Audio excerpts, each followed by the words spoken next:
I'm Mohammed. I have a problem with my Mazda.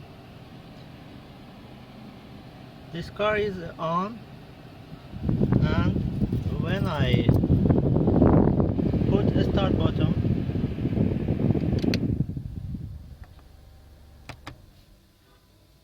everything is off, but the display is on.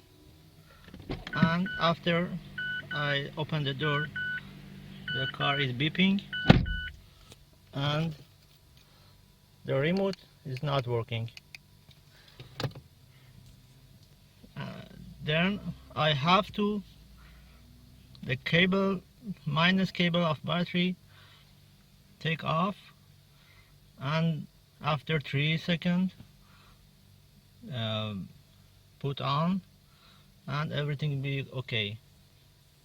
Thank you.